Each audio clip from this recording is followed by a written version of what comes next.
Espionaje psíquico. En marzo de 1978, un piloto soviético perdió el control de su avión en el cielo africano. La aeronave, un bombardero ultrasecreto denominado Tupolev 22, se estrelló en algún lugar de la selva de Zaire. La CIA quería encontrar el avión antes que los rusos para que los Estados Unidos pudiesen estudiar su tecnología. Fracasados los intentos de los satélites espías y los agentes de campo, la agencia recurrió a una unidad gubernamental altamente clasificada de espías videntes por si ellos podían ayudar a localizar el avión desaparecido. La idea de utilizar lo paranormal en el espionaje no fue bien acogida de forma inmediata. La comunidad científica oficial, a nivel casi universal, lo consideraba una tontería. Principalmente porque hay muchos farsantes y charlatanes por ahí. Cuando empezamos a proporcionar resultados, la gente pensó que nos estaban engañando o que los experimentos no eran fiables. Aún así, el gobierno de los Estados Unidos había estado adiestrando y utilizando videntes como espías desde el comienzo de la Guerra Fría. A principios de los años 30, un psicólogo de la Universidad de Duke acuñó el término percepción extrasensorial, PES. El término utilizado actualmente es el de visión remota. La visión remota es la capacidad de captar lo que se halla oculto a los 5 sentidos, que puede encontrarse en la habitación contigua o al otro lado del mundo. Las visiones más certeras se producen cuando la posibilidad de distracción es mínima.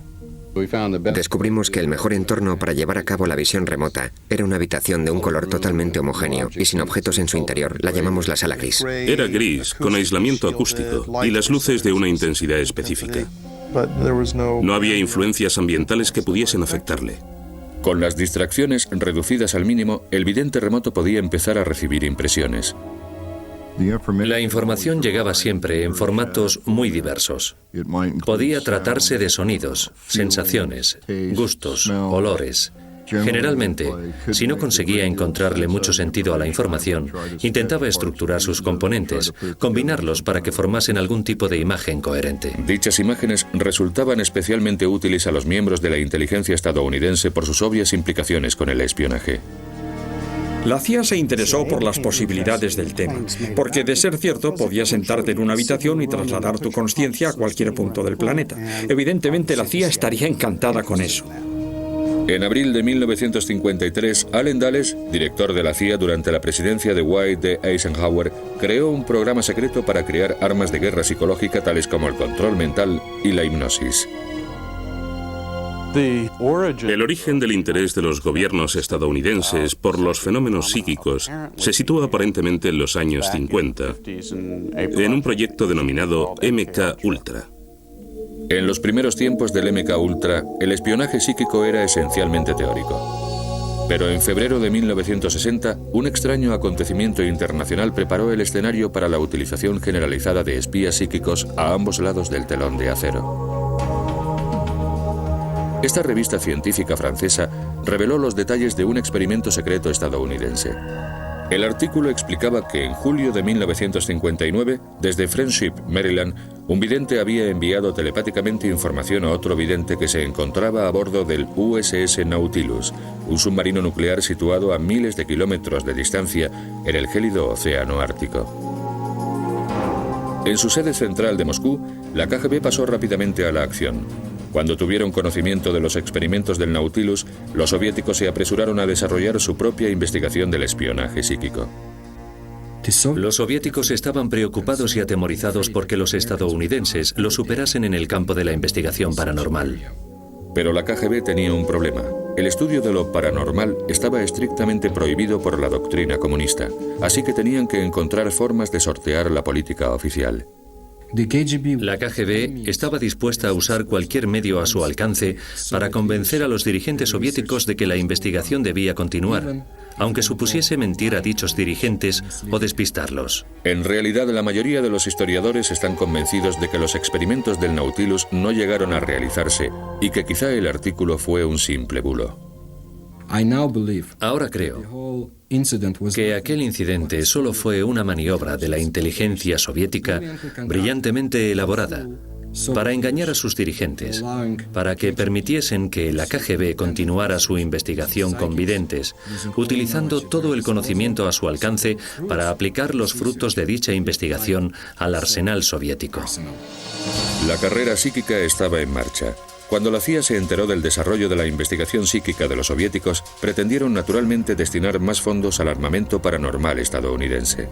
Bueno, por supuesto, durante la Guerra Fría nos preocupábamos por la llamada diferencia en misiles y otras diferencias.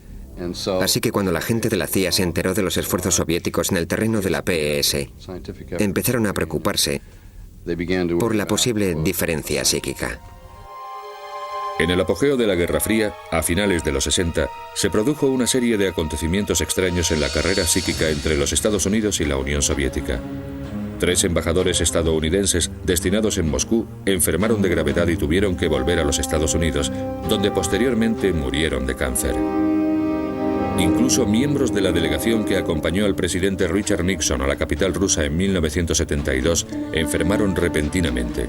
Según ciertos informes de inteligencia, los soviéticos habían estado utilizando armas psíquicas para perjudicar a los estadounidenses. Los expertos creen ahora que aquellos incidentes no se debieron estrictamente a causas psíquicas. La embajada estadounidense en Moscú estaba siendo sometida a radiaciones de microondas. Debido a eso, parte del personal estadounidense había desarrollado enfermedades y trastornos, y a su regreso murieron algunos. Estuviesen o no los soviéticos atacando la embajada estadounidense en Moscú, las enfermedades eran tan solo los acontecimientos más recientes. Durante los años 60 se tuvieron noticias de otros desarrollos en el terreno de la guerra psíquica por parte de la Unión Soviética. Esas historias convencieron a la CIA de que los rusos estaban ampliando la diferencia psíquica.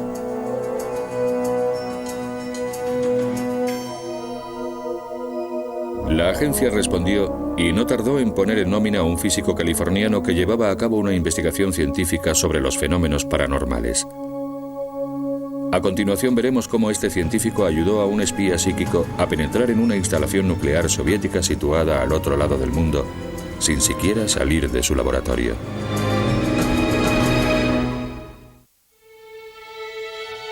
En 1972, esta tranquila barriada situada al sur de San Francisco se convirtió en la cuna de una de las operaciones secretas más polémicas de la CIA. Durante más de 20 años, videntes civiles y militares fueron reclutados en todo el país para su adiestramiento en el SRI, el Instituto de Investigaciones de Stanford, situado en Palo Alto, California. Era la instalación más importante de espionaje psíquico de los Estados Unidos. El SRI fue creado en 1946 y había sido siempre un gabinete estratégico financiado en gran medida por contratos militares. Pero en 1972 diversificó sus actividades dedicándose a temas poco convencionales cuando un científico, el Dr. Harold Patoff, elaboró una propuesta para una revolucionaria investigación de la física de los sistemas vivos. Una propuesta que yo había elaborado llegó a manos de un destacado vidente neoyorquino llamado Ingo Swann. Leyó mi propuesta y me escribió una carta en la que decía: si le interesa la física de los sistemas vivos, debería investigar a los videntes. Pese a su escepticismo, el Dr. Patoff invitó a Ingo Swann a que visitase las instalaciones del SRI. Así empezó una colaboración que cambió la historia del espionaje psíquico. Ingo Swann es un artista, antiguo empleado de Naciones Unidas, que sirvió en el ejército en Corea. Un individuo con mucho talento. Pero además de todo lo anterior, posee también capacidades extrasensoriales. El SRI desarrolló una serie de pruebas para determinar si los presuntos poderes psíquicos de Swann eran reales. Empezamos por lo más evidente, es decir, esconder objetos en cajas y en sobres y preguntarle al vidente de qué objetos se trataba. En esa época trabajábamos principalmente con Ingo Swann. Un día llegó y me dijo: ¿sabe? Esto es trivial. ¿Quiere saber lo que hay en la caja? Pues ábrala. Yo puedo ver cualquier lugar del planeta. Por supuesto, nos pareció totalmente ridículo. Ridículo o no, Swann lo consiguió. Animado por los resultados positivos, el Dr. Patoff informó de sus hallazgos iniciales a sus colegas. El informe llegó a estamentos de la CIA. Acabó en el cariñosamente conocido como despacho raro de la CIA. Esa gente lo leyó y pensó, vaya, esto es justo lo que necesitamos. Unas semanas después se presentaron representantes de la CIA diciendo que habían visto el informe. Y en ese momento estaban preocupados porque habían recibido información de que los soviéticos estaban gastando cantidades ingentes de dinero en la investigación de la denominada PES. La CIA concedió al Instituto de Investigaciones de Stanford un pequeño contrato, $50.000, por un experimento de 8 meses que demostrase que las capacidades psíquicas eran aplicables al espionaje en el mundo real. Fue en ese momento cuando se incorporó al SRI uno de sus videntes de más talento. Mientras tanto, otro excelente vidente remoto, llamado Pat Price, vio casualmente una publicidad de nuestro programa. Nos llamó por teléfono y nos comentó que había sido comisario de policía en Burbank, California, que había participado en varios casos en los cuales sus percepciones habían resultado muy útiles. Una prueba de visión remota realizada en 1974 dio resultados sorprendentes. El objetivo telepático tanto de Ingo Swann como de Pat Price era la residencia de fines de semana de un agente de la CIA, una granja de Virginia. Lo que vieron ambos psíquicamente fue algo totalmente inesperado. Price y Swann percibieron unas estructuras en forma de cúpula. Posteriormente, Pat Price profundizó aún más y en una extraordinaria sesión de clarividencia vio personal militar de uniforme y los nombres de varias personas que trabajaban allí. Describieron un paisaje campestre con colinas boscosas, pero quedaron fascinados con unos edificios rodeados por verjas y unas instalaciones subterráneas. No se trataba en absoluto de una granja. Era una instalación secreta de la Agencia de Seguridad Nacional de la que ni la CIA ni los científicos del SRI tenían conocimiento alguno. Entraron mediante visión remota en esa instalación y Pat Price consiguió captar cosas muy interesantes. Lo más extraordinario fue que Price distinguió unos archivadores etiquetados con códigos secretos. Esos códigos eran términos del juego del billar. Eso fue un misterio durante varias semanas porque esperaban obtener la descripción de una granja del sur de Virginia. Por supuesto, cuando la CIA lo investigó, descubrió que en la instalación efectivamente estaba el archivo Bola Blanca, el archivo Taco, el archivo Bola 8. Todo ello relacionado con un proyecto de alto secreto. Los resultados fueron tan precisos que la CIA sospechó de Price y los investigadores del SRI. No querían creer que la PES fuese tan buena, así que supusieron que había habido algún tipo de filtración e investigaron concienzudamente. Al no descubrir la agencia indicios de juego sucio, decidieron que estaban dispuestos a utilizar espías psíquicos contra el principal enemigo de los Estados Unidos durante la Guerra Fría, la Unión Soviética. Un problema estratégico muy importante que los servicios de inteligencia llevaban años intentando resolver era lo que estaba ocurriendo en Semipalatinsk, en la Unión Soviética. En 1949, esta instalación militar secreta fue el escenario de la prueba de la primera bomba atómica soviética. Desde entonces, había sido objetivo de la inteligencia occidental. ¿Era una instalación subterránea de investigación nuclear? ¿Era una instalación de prueba de misiles? Se dedicaron muchos tipos de recursos a la resolución de este problema. Uno de ellos fue el espionaje psíquico. En el verano de 1974, Price llevó a cabo otra sesión excepcionalmente detallada de visión remota. Aislado en una sala especial del Instituto Stanford, consiguió acceder telepáticamente al otro extremo del mundo y dibujar muchas de las características de la instalación soviética. La CIA quedó impresionada cuando los satélites espías confirmaron la exactitud de los dibujos de Price. El SRI había demostrado que el espionaje psíquico podía funcionar. La información recopilada mediante esas dos visiones remotas hizo que los servicios de inteligencia se percatasen de repente de que podía tratarse de una herramienta muy útil. Y partiendo de esa base, el programa empezó a ampliarse. La CIA pidió a Price que a continuación se centrase en Libia. Price localizó psíquicamente centros clandestinos de instrucción de guerrilleros. Su presencia fue confirmada posteriormente por fotografías de reconocimiento. Con el tiempo, los logros de Price fueron considerados tan sorprendentes que pasó a trabajar directamente para la CIA. El programa de espionaje psíquico sufrió un duro revés cuando en 1975 Price murió repentina y, según algunos, misteriosamente a la edad de 56 años. Se comentó incluso que en realidad Price seguía vivo. En esa época hubo mucha preocupación. ¿Se trataba de un infarto natural? ¿O alguien le había suministrado alguna droga? O lo que fuese para acabar con él. Todo aquello era absurdo. Yo estuve en su funeral, vi su cadáver. Estaba en un ataúd abierto. Price había sido el principal espía psíquico de la CIA. Su prematuro fallecimiento debilitó el programa de espionaje psíquico de los Estados Unidos. Por otra parte, se revelaba por primera vez al público la oscura participación de la agencia en Vietnam y el escándalo Watergate. La CIA estaba metida en muchos terrenos y algunos no eran posiblemente muy seguros. Todo eso empezó a salir en los periódicos. La agencia se vio presionada para ceder su control directo sobre las operaciones de espionaje psíquico. Con el Congreso y la prensa investigando a la CIA, su director William Colby no tuvo más remedio que hacer limpieza.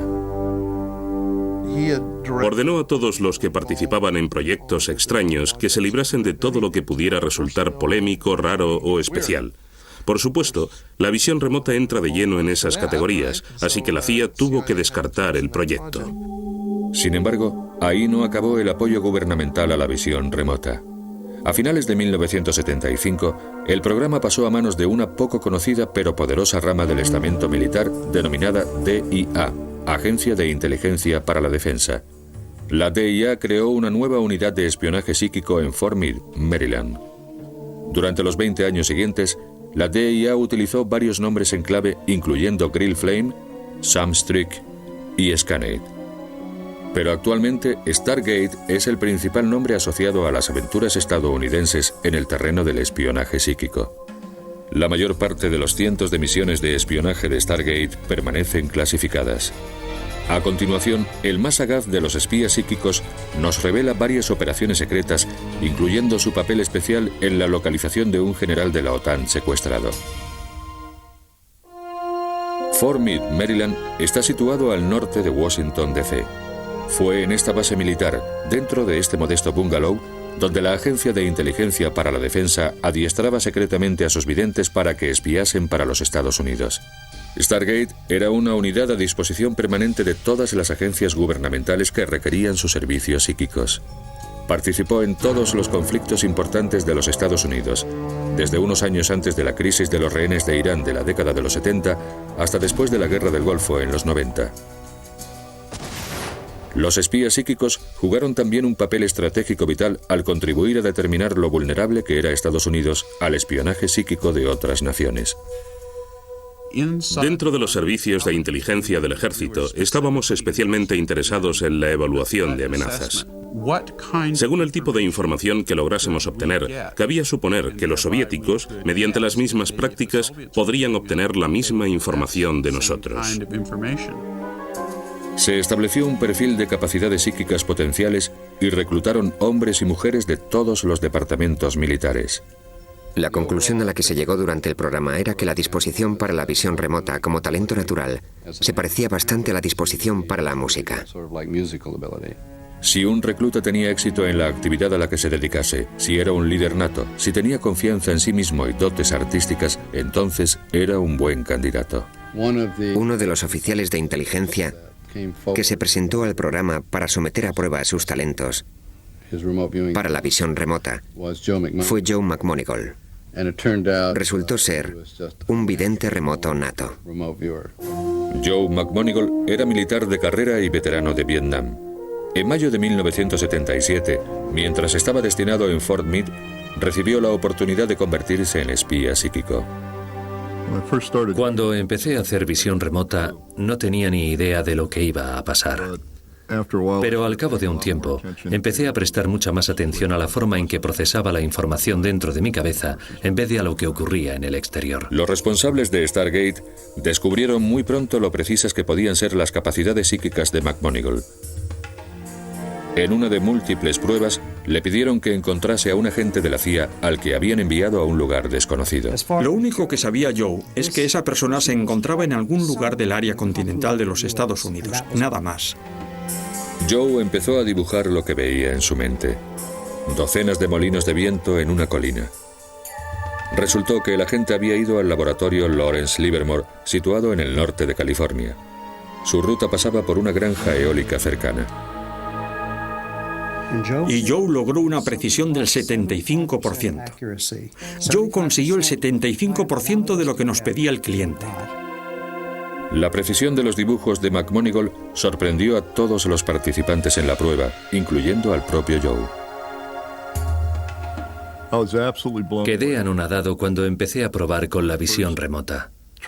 Pensé, esto va a ser interesante, podría ser divertido. Pero cuando describes algo que no has visto jamás y después vas a visitarlo y descubres que no estabas totalmente en lo cierto, eso tiende a cambiar tu concepto de la realidad. Para probar más a fondo la fiabilidad del espionaje psíquico, dieron intencionadamente a McMonigle pistas falsas. Le mostraron una fotografía aérea de un hangar.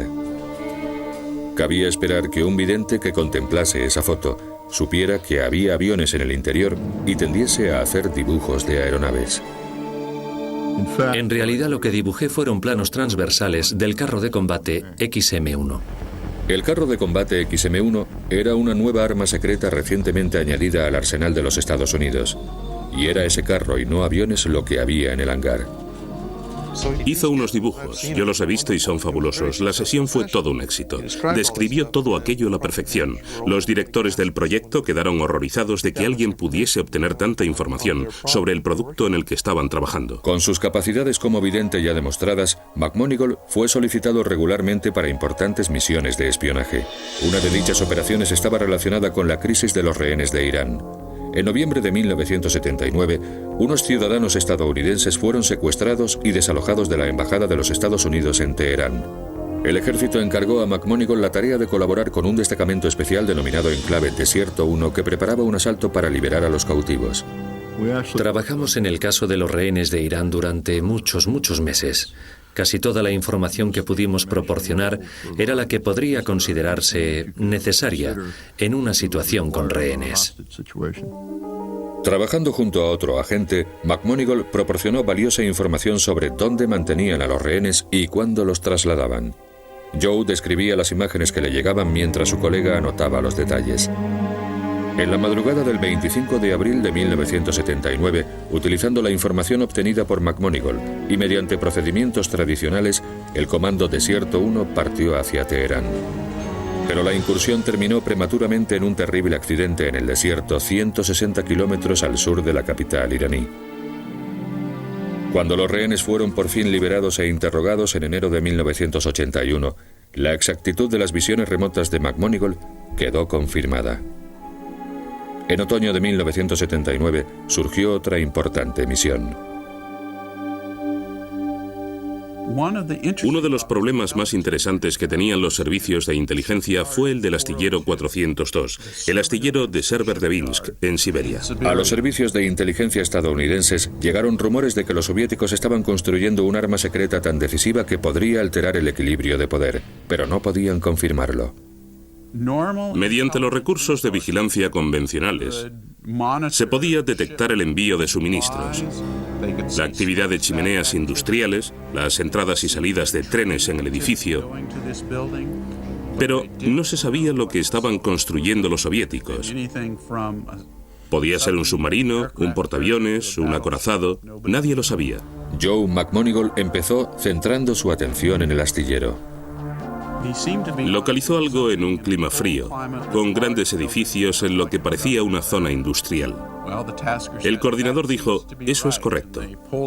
Entonces sacó de un sobre grande una fotografía satélite del astillero 402 y dijo, no interesa este edificio. Y señaló específicamente un gran edificio situado a unos 100 metros de la costa helada. McMonigle dirigió entonces sus miradas psíquicas al propio edificio. Sesión tras sesión fue describiendo fogonazos luminosos y docenas de hombres trabajando en una enorme estructura. La estructura resultó ser un submarino distinto a todos los existentes hasta entonces. Probablemente se reunió más información sobre ese submarino en concreto que sobre cualquier otro submarino portador de misiles balísticos en la historia de la humanidad. Lo que McMonigal vio telepáticamente era el tipo de submarino más grande y novedoso del mundo, la clase Tifón. Era capaz de lanzar misiles cruceros, algo que se consideraba imposible en esa época. Conseguimos calcular el número de tubos lanzamisiles que llevaba el submarino y descubrimos una característica muy especial, el hecho de que los tubos estaban inclinados. Eso significaba que el submarino no tenía que detenerse para lanzar sus misiles, podía hacerlo en marcha. Esa era una nueva amenaza estratégica que nadie había detectado. Cuando por fin botaron el submarino Tifón en la primavera de 1980, McMonigal predijo la fecha con solo 3 días de error. Al año siguiente, la capacidad de McMonigal se vio sometida a una prueba definitiva. El 17 de diciembre de 1981, el general James Dozier, oficial de más alto rango de la OTAN en Italia, fue secuestrado por un grupo terrorista. 10 días después, repartieron una fotografía de Dozier a la prensa internacional. Cuando ni las fuerzas de la OTAN ni el Departamento de Defensa estadounidense conseguían localizar el escondite de los terroristas, recurrieron a los espías psíquicos. La misión de Joe McMonigal consistía en ayudar a localizar al general secuestrado. Trabajando desde Fort Meade, describió y dibujó detalles sorprendentemente precisos. Empezó a percibir cómo se sentía el general Dozier, que parecía estar vivo, es decir, que no habían cumplido sus amenazas de asesinarle. Y parecía que se encontraba en una ciudad. Joe me dibujó una magnífica imagen panorámica de una ciudad costera con edificios y una cadena de montañas detrás. Presintió que el nombre de la ciudad era Padova o Padua y lo escribió en el papel. De todas las de Europa, McMonigal había localizado la ciudad donde mantenían cautivo al general Dozier. Los secuestradores del general Dozier disponían de una ventaja de 7 u 8 horas, así que podían haberle escondido en casi cualquier país del bloque oriental o del bloque occidental. Nadie tenía idea de dónde podía encontrarse y yo les proporcioné un mapa muy detallado del sitio, que resultó casi idéntico al que utilizaron para la búsqueda. 42 días después de su secuestro, Dozier fue liberado por comandos antiterroristas. A posteriori se comprobó que las descripciones proporcionadas por McMonigal habían sido totalmente certeras. Pero el trabajo de McMonigal había sido ampliamente ignorado. Las autoridades eran reacias a arriesgarse con una fuente psíquica de información en una misión seguida tan de cerca por la prensa internacional. Nadie quería que le pillasen cerca de un vidente. Podía ser el fin de su carrera. Todos pretendían utilizar la información que yo proporcionaba, pero nadie quería admitirlo. A continuación, un extraordinario caso de espionaje psíquico. Un avión secreto enemigo fue localizado cuando lo único que se sabía con certeza era que se había estrellado en algún lugar del continente africano.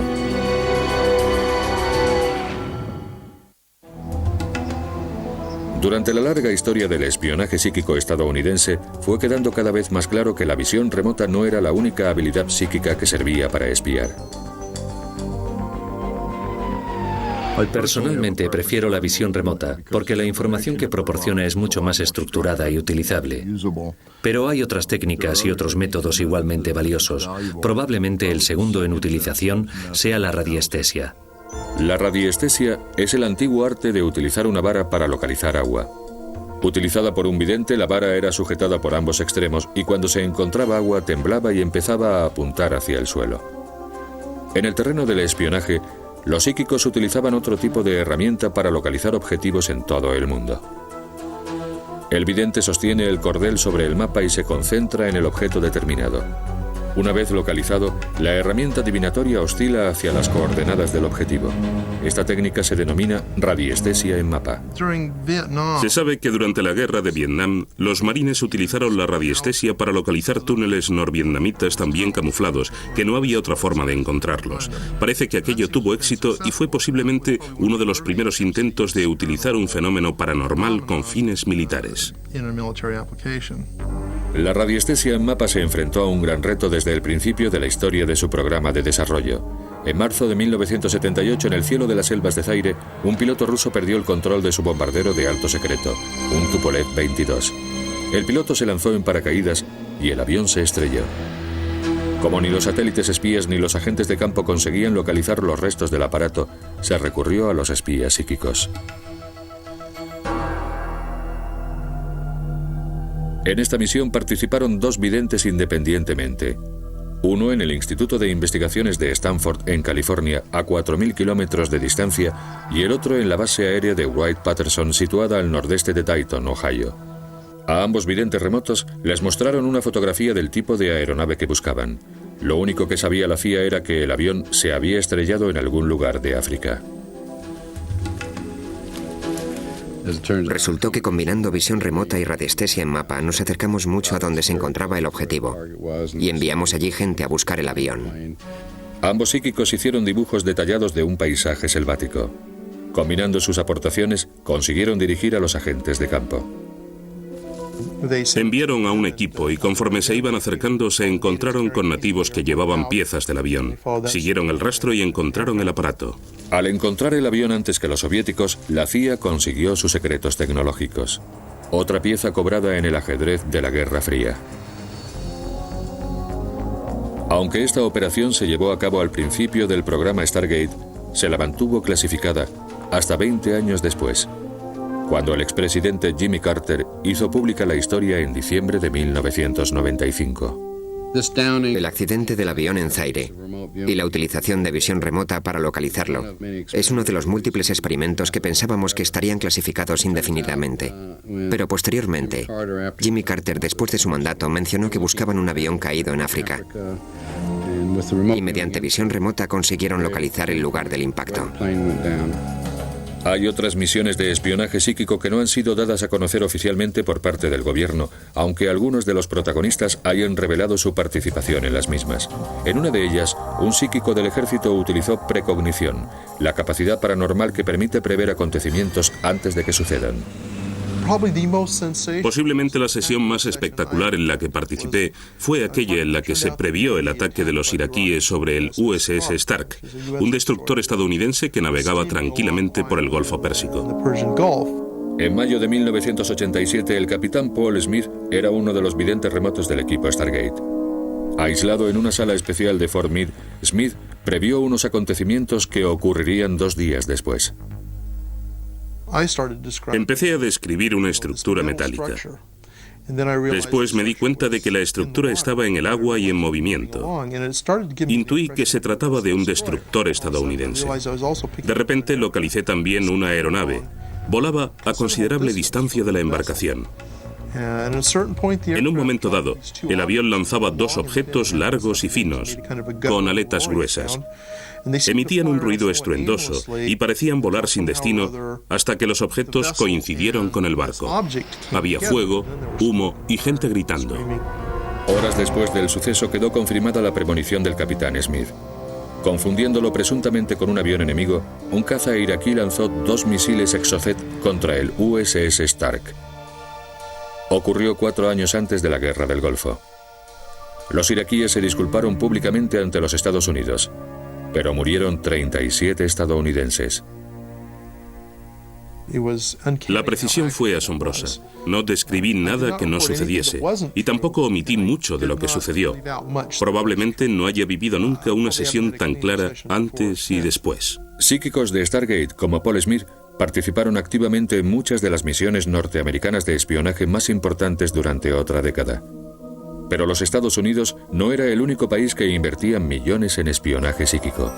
Los soviéticos tenían sus propios programas psíquicos plenamente desarrollados y realizaban pruebas paranormales de control mental. La CIA temía que esos experimentos fuesen una amenaza potencial para la seguridad nacional. Con la información que habían conseguido sobre el bloque soviético, descubrieron que investigadores de la Unión Soviética, investigadores de alto nivel, doctores de los mejores institutos, trabajaban intensamente en la denominada Área Sí. Y eso tenía muy preocupada a la CIA. La preocupación de la agencia no era infundada. A continuación, secretos desclasificados en 1995 revelan que la KGB creaba agentes zombies para utilizarlos como saboteadores y asesinos.